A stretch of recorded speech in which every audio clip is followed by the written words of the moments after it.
One of my favorite bosses in the world used to tell me, Jeremy, there is no Mr. Starwood. Now, it took a while for that meaning to sink in, but when it finally did, it busted a myth wide open that I had hitched my wagon to.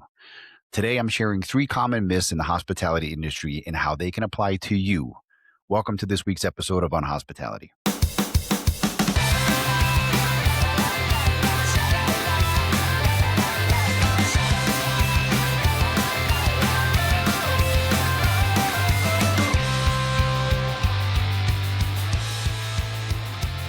Unhospitality, the #1 podcast in the world. So today I'm going to tackle 3 myths that are pervasive when people think about the hospitality industry, and I'm going to relate them to what they mean for you. These are hospitality specific because that's the industry that I've worked in, and obviously this is what this podcast focuses on. But I think these principles and the misperceptions about hospitality, no matter what your profession is, you can take these lessons and apply them in some meaningful ways. So the first myth we're going to bust wide open is that if you work in hospitality, you're limiting your scope of jobs to hotels. Many people think of hospitality and automatically think of hotels, and that's natural. Hotels make up a large part of what hospitality is. But hospitality is an entire ecosystem, not just a single building type. You can move between hotels to restaurants, events, cruises, resorts, private clubs, airlines, convention centers, entertainment venues. The list goes on and on. Here's a stat that I've mentioned before in this podcast, and I'll say it again. Hospitality accounts for 1 out of every 10 jobs in the world. Think about that. 10% of all jobs around the world somehow touch hospitality. Now, that's obviously not just hotels. The industry is full of transferable skills: service recovery, operations, point of sale service, guest relations, sales, event planning, leadership, accounting. The list goes on and on. I mean, in fact, let's not just break down hospitality and all the different roles it has outside of hotels, but if you just took the institution of a hotel itself and break that down, you see the face of hotels. You see the front desk person, you see the concierge, you see perhaps your housekeepers, and you run into your waiters and your servers in the restaurants. But have you thought of the ecosystem behind the hotel that actually makes a hotel function beyond what you can see? Do you think about your engineering team that makes sure there's running water in the pipes and that the lights are on and that the hotel is functioning from an actual building standpoint? Do you think of your accountants who, honestly, they could go their entire career and never actually interact with a guest? They're in the basement of the hotel, they're putting through the accounting system and running the numbers, making sure the hotel is making money, running reports about profits and losses.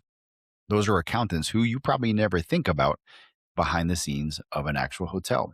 What about the laundry team that keeps the sheets white and the towels clean? That's also another ecosystem that you see the sheets, you see the towels, but you don't think necessarily about the people behind that. Why do I say this? Because those are transferable skills that apply to so many other industries. Accounting, my God, every single company in the world has an accounting team attached. That's a transferable skill. It's clear that if you start a job in hospitality, you might start at the front desk, but you might end up in revenue, in marketing, in brand management, or in operations. The options are plentiful. It's easy to conceive someone starting in the front desk and ending up in crisis management. Any front desk agent that you talk to will probably tell you that a good portion of the day is actually managing crises. I'm sure they'll tell you that.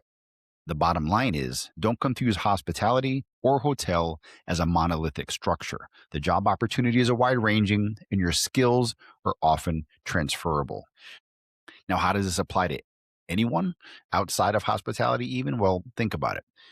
Whatever your industry is, whatever you touch, whatever your product is or your service, think about how many points of contact along the way from origin to completion touch that certain product or that service. Now, you might be skilled in one lane, but just by having knowledge of those other lanes and what those other service touch points are or actual production touch points are, you're a valuable asset in that industry. You might be able to take your skill just because you learned one thing and you're staying in one lane doesn't mean your skills couldn't be transferable to another department. I think this applies because if you're frustrated, if you're angry, if you're just beating your head against a wall, start to shift your thinking and maybe apply what you know in your sector to other departments, other avenues, other angles of your service or product and see how you can create opportunities outside of what you know. I think of Steve Jobs in his speech at Stanford, where he talked about taking calligraphy classes after he had already dropped out of studies. He wasn't getting any credit for his courses. And yet he went back and started just sitting in on classes so he can learn. And it wasn't until 10 years later that the brilliance of what he had learned in the calligraphy class helped him create the first Apple computer. I want to say it was a Macintosh at that point. Point is, he connected a few dots along his learning, applied it many years later when he was launching Apple.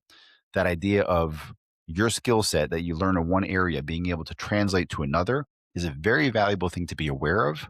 And it could lead to you creating opportunities that you might never thought possible. So, again, just because you decide to work in hospitality does not mean that you're restricted to hotels. Just because you work in widget building doesn't mean you couldn't take that knowledge of widget building and apply it to other areas as a consultant or a widget maker, et cetera, et cetera. Whatever that skill set you have can translate. Now, the second myth I want to tackle today is that cavalry will always be there to save the day. Guys, I got news for you. The cavalry is not coming.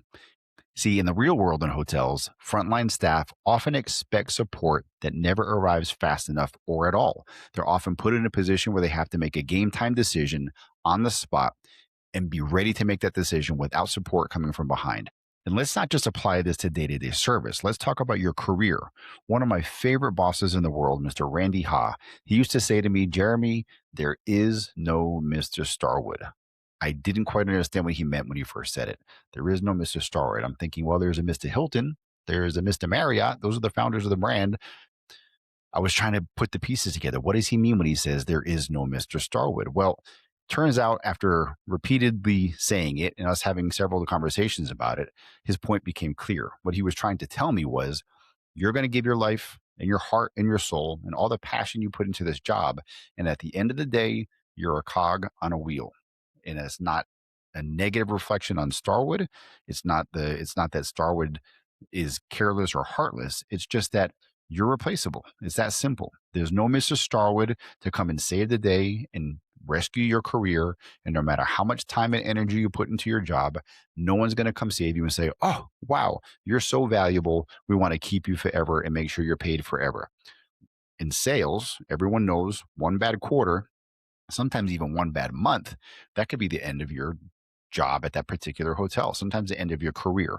So the idea that your loyalty to a company is somehow to be repaid to you because of your loyalty, they're going to equal that or match that.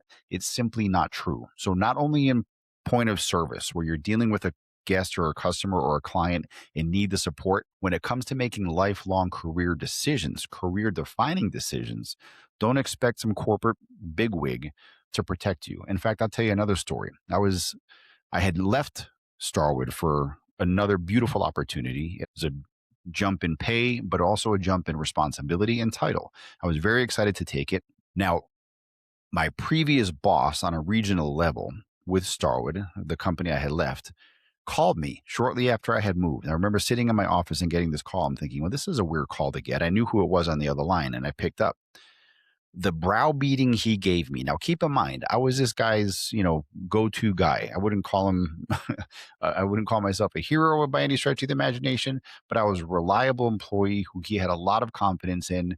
Now, I wouldn't call this guy a mentor, but he was a regional leader and someone who I looked up to, if for no other reason, because of his corporate position. And I had an innate amount of respect for him because of where he had gotten. The call that I got when I had left, the browbeating he gave me, it was almost a mafia style tactic saying, if you ever expect to come back to this company again, I mean, it put me back on my heels.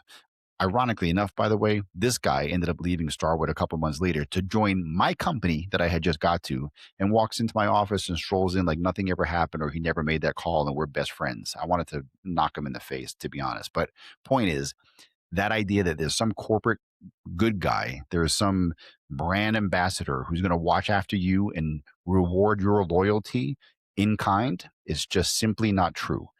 I hate to be cutthroat, and this is not to say that corporate is evil most of the time.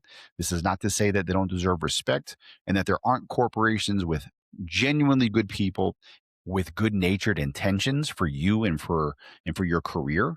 But the bottom line is they might be gone by the time you have to make a career decision. And when it comes down to it, you're going to leave your job. They're going to replace you and they're going to say, hey, that guy was a nice guy. What was his name again? About a week after you were gone.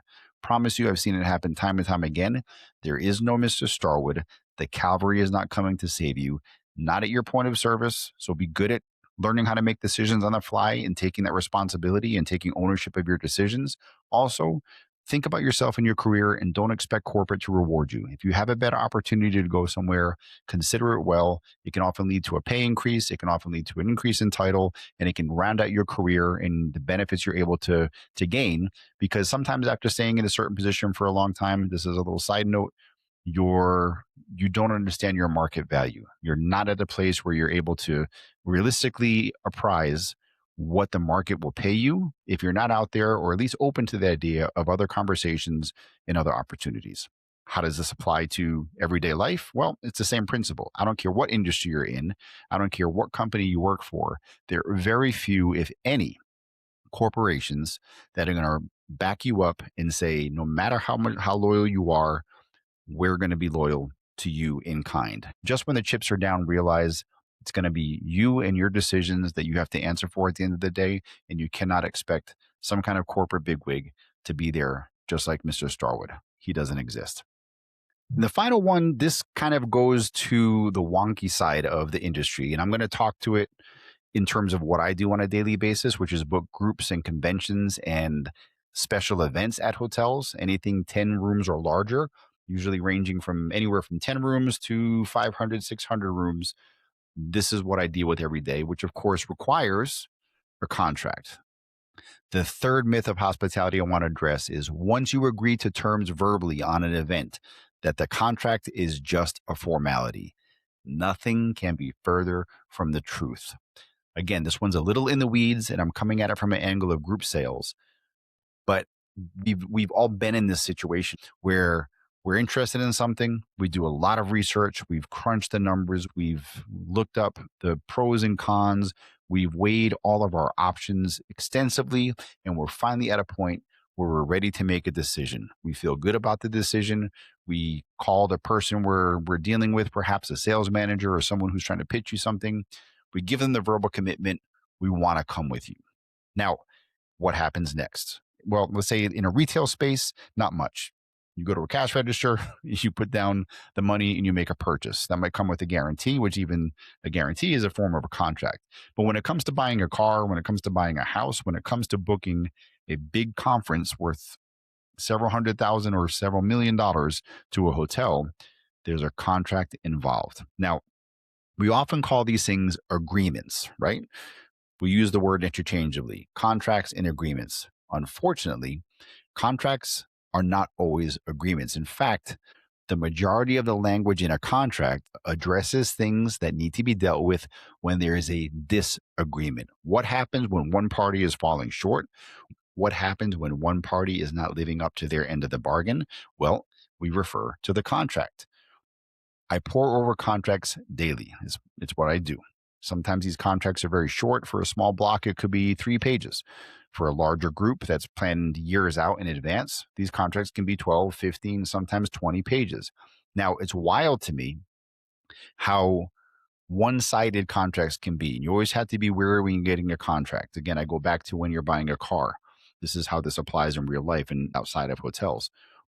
When you get that contract, one line of a 15-page contract could completely alter the entire scope of the contract, the entire responsibility of the contract, and shift the balance of power to one party almost entirely. It can be buried in page 14 of a 15-page contract, but if you're not careful reading every single bit of that contract, you could get screwed. And so, look, we make relationships with sales managers. We go through this whole process of, again, analyzing everything. We're often walking through things hand in hand and working with salespeople hand in hand and building the relationship to get to an agreement. There's something to celebrate the fact that we're going to be partnering on a certain project or a special event. There's something beautiful about that. And at the same time, don't neglect the contract process. That is where when things go south, you're going to have something to look back on. I'll tell you a story. I was just recently negotiating a contract in Europe. The hotel had a clause in there pretty much that said, we can cancel this event for any reason at any time because we want to. Now, it wasn't exactly like that, but it was pretty much, if you read through the lines of what the wording was, they had the right to cancel on a whim. And we had no recourse. As a client, we had zero protection. If the hotel decided for whatever reason, maybe they got a better piece of business, maybe they wanted to close the hotel and leave us high and dry, maybe they wanted to close a wing of the hotel or renovate it, maybe they just woke up one day and didn't like our business.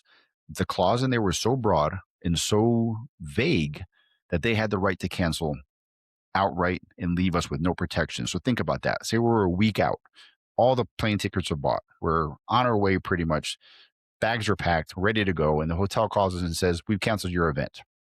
And that's it. There was no financial protection, no legal protection.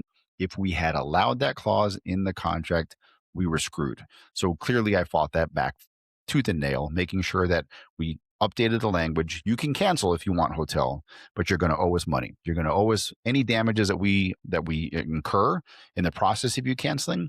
We're going to be protected. Now, that's just one example of a multitude of examples where contracts can often be one-sided. Don't get caught up in the agreement without considering what happens in a disagreement. And again, I'll bring this back to what I said earlier. How does this apply to you outside of the hotel and hospitality world? Well, you're going to buy a house. What are the terms and conditions that you're buying that house in? If you get in a house and a week later the thing falls apart, are you protected? Do you have a way back? Do you have protections built in? Do you have guarantees from the seller? These are things that need to be considered before you sign any contract on a big purchase. Let's just break it down to something as simple as an electronic product that you're purchasing on Amazon. Do you want to get the guarantee on that? Sometimes these guarantees can be, the extended warranty, so to speak, can be a ripoff, but seriously consider how much you're spending, what your recourse is if something goes bad, and what kind of protection you have built in, even on some of the smallest purchases you're going to make. I'm talking about hospitality and large group contracts, but this can certainly apply to some of the smaller purchases you make, or even some of the larger life changing purchases like property, land, retirement plans, etc. Read the fine print. Don't get caught up in the emotion of the agreement. Please prepare for what happens when there's a disagreement. It's a lesson from hospitality that can be applied across all of life. So that's it, guys. 3 hospitality myths that I'm poking holes in today and how it can apply to you, whether you work in hospitality or you don't. Now, I hope my hospitality people will back me up and leave a comment here because I'm sure you've dealt with some of these things in some form or another. If these impact you outside of the hospitality industry, I'd welcome your comments too. Guys, your interactions are great. Really appreciate the feedback. Thank you for the support. Please like, subscribe, and continue to follow us on whatever your preferred platform is for podcasts. We're on YouTube, Apple Podcasts, Spotify, etc. Wherever you listen to your podcast, we'll be happy to welcome you there. And again, thank you for the support. Once again, this is Unhospitality, the number one podcast in the world. And until the next time, guys, safe travels.